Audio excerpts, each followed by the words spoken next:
महाराष्ट्र का 62वां स्थापना दिवस है आज और इस मौके पर राज्य में राजनीतिक संग्राम भी अपने पूरे शबाब पर है। अब से थोड़ी ही देर पहले राज ठाकरे ने महाराष्ट्र के औरंगाबाद में एक बड़ी रैली को संबोधित करते हुए लाउडस्पीकर पर फिर धमकी दी है। उन्होंने कहा, अगर लाउडस्पीकर से अजान हुई तो उसके जवाब में हनुमान चालीसा भी होगी। उधर मुंबई में मुख्यमंत्री उद्धव ठाकरे अपने विरोधियों पर बरसे और बीएमसी चुनाव को ध्यान में रखते हुए बीजेपी ने भी आज बूस्टर डोज रैली की और इसी के साथ अब महाराष्ट्र की राजनीति की बिसात पर शह और मात के खेल का आगाज भी हो गया है। देखना काफी दिलचस्प होगा कि राजनीति के इस खेल में महाविकास आघाड़ी के सहयोगी दल एक दूसरे का साथ कितनी देर तक निभाते हैं।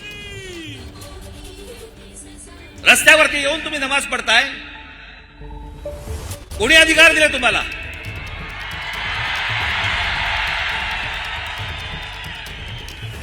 माझी शासनाला पण नम्र विनंती आहे, आज तारीख 1 आहे,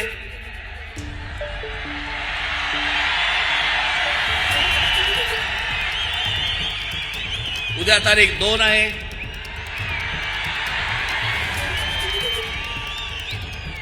तीन तारखेला ईद आहे।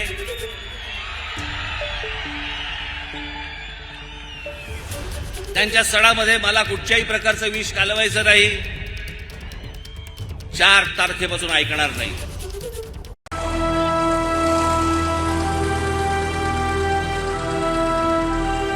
संपूर्ण महाराष्ट्रात नव्हे तर देशात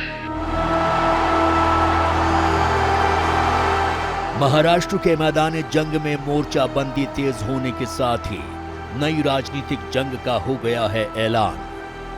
लेकिन महाराष्ट्र की ये सियासी जंग विरोधियों से ज्यादा अपनों के खिलाफ लड़ी जा रही है, क्योंकि शिवसेना के खिलाफ महाराष्ट्र नवनिर्माण सेना के अध्यक्ष राज ठाकरे ने नया मोर्चा खोलते हुए चल दी है हिंदुत्व की ढाई चाल।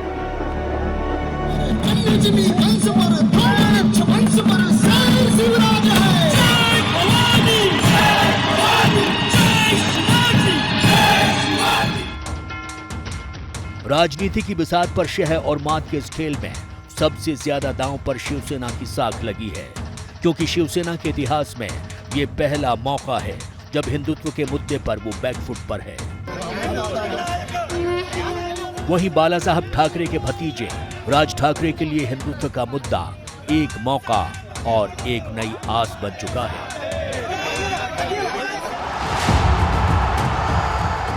दिलचस्प बात यह भी है कि महाराष्ट्र के इस महासंग्राम का एपिसेंटर इस बार मुंबई नहीं बल्कि औरंगाबाद है। वो औरंगाबाद जो कभी शिवसेना का गढ़ हुआ करता था, और यही वजह है कि शिवसेना के बिखरे जनाधार को साधने के लिए राज ठाकरे ने चुना है औरंगाबाद। जे रामदास स्वामीने आजपर्यंत जे शिवाजी महाराजांवरती लिहून ठेवलेलं आहे ना, हिंदू मिशनरी चळवळ स्थापन करणारा म्हणजे लाउडस्पीकर पर अजान के विरोध में औरंगाबाद की रैली में आज राज ठाकरे जमकर बरसे। पिछले कुछ दिनों से वो हिंदुत्व के मुद्दे पर मुखर होकर बोल रहे हैं।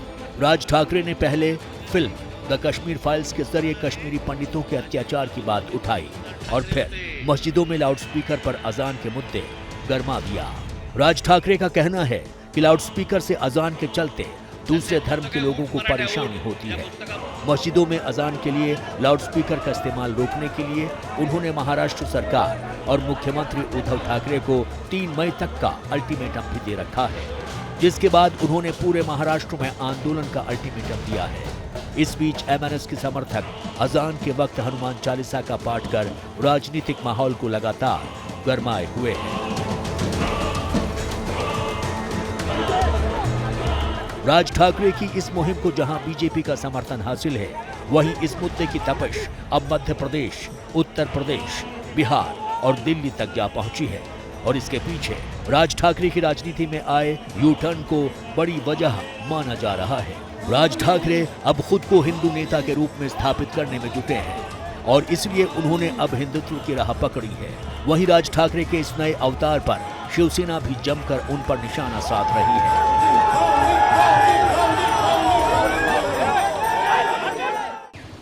प्रखर हिंदुत्ववादी शिवसेना, जिनके प्रमुख शिवसेना प्रमुख बालासाहेब ठाकरे थे, उस शिवसेना के साथ आप लोगों ने किस प्रकार से गद्दारी की, बेईमानी की, ये देखकर बाला साहब ठाकरे शायद उनके आँख भरे हो गए पानी से। हनुमान चालीसा का नाम पर आप लोग जो राजनीति कर रहे हो, आप लोग जो देश विभाजन का काम कर रहे हो, महाराष्ट्र को अस्थिर और बदनाम करने का काम कर रहे हो और हम आपसे लड़ रहे हैं, ये देखकर बाला साहब ठाकरे जरूर खुश कि पूरे देश में कौन हिंदुत्व आइडियोलॉजी पे ज्यादा वफादार है, उसका कंपटीशन चल रहा है, जिसमें सब पार्टी शामिल हैं, सब पार्टी शामिल हैं, सिवाय हमारा वो टीआरएस को छोड़कर अभी तक पूरे लगे हुए उसमें, दौड़ में सब लगे हुए हैं, भाग भाग भाग भाग उसी में लगे हुए हैं। आप देखो क्या जुमला दे रहे, क्या बोल रहे हैं लोग, क्या जबान इस्तेमाल कर रहे हैं। मजलिस इत्तेहादुल मुस्लिमीन के अध्यक्ष असदुद्दीन ओवैसी भी राज ठाकरे पर हमलावर हैं, तो उसके पीछे की वजह औरंगाबाद की राजनीति का चुनावी गणित है। दरअसल 1988 में औरंगाबाद नगर पालिका के चुनाव में शिवसेना को 27 सीटों पर जीत हासिल हुई थी और शिवसेना का यहां 20 साल तक कब्जा रहा। लेकिन 2015 में औरंगाबाद नगर निगम में AIMIM दूसरी सबसे बड़ी पार्टी बने और 2019 में औरंगाबाद लोकसभा सीट भी AIMIM ने जीत ली। खास बात है कि औरंगाबाद जिले में 69% हिंदू और सिर्फ 22% मुस्लिम हैं और यही वजह है कि हिंदुत्व के नए पोस्टर बॉय बनने की कोशिश में जुटे राज ठाकरे ने औरंगाबाद से ही किया है नई राजनीतिक जंग का ऐलान। पवार साहेबांनी आमच्या बाबासाहेब पुरंदरेंना त्रास द्यायला सुरुवात केली। महाराष्ट्र की राजनीति में कभी मराठी मानुष और कट्टर हिंदुत्व की समर्थक रही शिवसेना की हिंदुत्व के मुद्दों पर पकड़ ढीली होने से तेज तर्रार राज ठाकरे को राजनीति की बिसात पर नए सिरे से खेलने का मौका मिल गया है।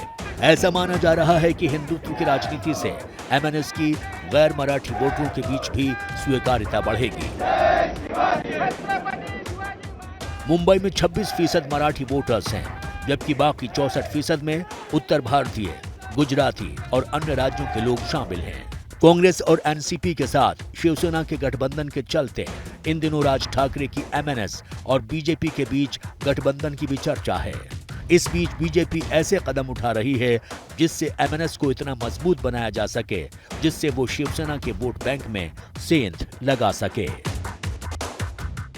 जे शिवसेना प्रमुखांनी सांगितलं होतं की हिंदुत्व हा आमचा श्वास आहे, त्याच्यामुळे आम्हाला सारखा आम्ही हिंदुत्वाचा डंका वाजवा नाही लागत, आम्ही हिंदू आहोत का असं तुमच्या वागणुकीमध्ये घडतं की तुम्ही कोण आहात तुम्हाला सांगावं लागते का, तुम्हाला रोज तुमची नवीन नवीन ओळख आणि नवीन नवीन तुमचे सगळे जे काही झेंडे ते फडकवावे लागतात, कधी ह्या रंगाचा कधी त्या रंगाचा कधी त्या रंगाचा, असं का दरवेळेला करावं लागतंय। आम्ही कधीच झेंडा बदललेला नाहीये, दरवेळेला जन्मापासून नवीन नवीन झेंडेधारी जे आहेत ना त्यांना त्यांची ओळख म्हणजे पहिली गोष्ट काय की काही वेळेला एक अस्तित्व दाखवण्याची गरज असते, ती दाखवण्याची लढाई, अस्तित्व टिकवण्याची वेगळी, अस्तित्व असलं तर ते टिकवण्याची लढाई कदाचित करावी लागत असेल, पण आधी आम्ही अस्तित्वात आहोत हो हे सांगण्याची ज्यांना गरज येते लागते।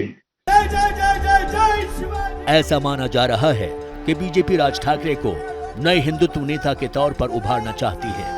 इससे उसे ये नैरेटिव गढ़ने में मदद मिलेगी कि उद्धव की अगुवाई वाली शिवसेना ने सरकार बनाने के लिए हिंदुत्व के सिद्धांत से समझौता करके कांग्रेस NCP के साथ गठबंधन किया। इस साल मुंबई नगर निगम के चुनाव भी होने हैं। बीजेपी की योजना है कि अगर MNS शिवसेना के 5 से 7% वोटों में भी सेंध लगा देती है तो इसका मुंबई नगर निगम चुनावों पर काफी असर पड़ेगा।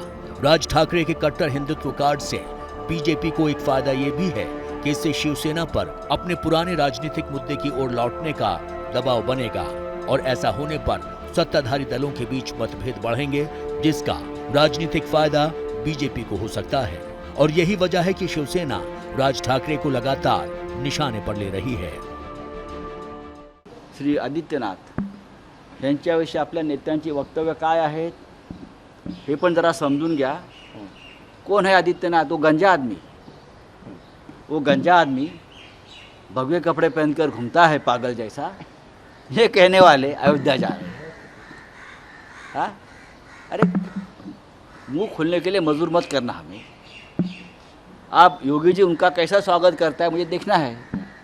संपूर्ण महाराष्ट्र नव्हे तर हिंदुत्व के मुद्दे पर महाराष्ट्र में मचे संग्राम में बीजेपी और शिवसेना आमने सामने है, लेकिन इस युद्ध का सेंटर पॉइंट राज ठाकरे बन गए हैं। हिंदुत्व के इसी मुद्दे को आगे बढ़ाने के लिए राज ठाकरे 5 जून को अयोध्या राम जन्मभूमि भी जा रहे हैं। अयोध्या जाने के पीछे एक वजह एमएनएस की उत्तर भारतीय विरोधी पार्टी होने की इमेज को धोने की कोशिश भी है। बीजेपी भी चाहती है कि राज ठाकरे एक ऐसे नए हिंदुत्ववादी नेता के रूप में उभरें जो उन शिव सैनिकों को वैकल्पिक मंच दे जो शिवसेना की हिंदुत्व की लाइन से हटने से नाराज हैं। राज ठाकरे का कद बढ़ने से जहां वो शिवसेना को वोटों का नुकसान पहुंचा सकते हैं, जिसका फायदा आखिरकार बीजेपी को ही होना तय है। और यही वजह है कि महाराष्ट्र में राज ठाकरे के ऐलान के बाद से मचा हुआ है जबरदस्त राजनीतिक घमासान।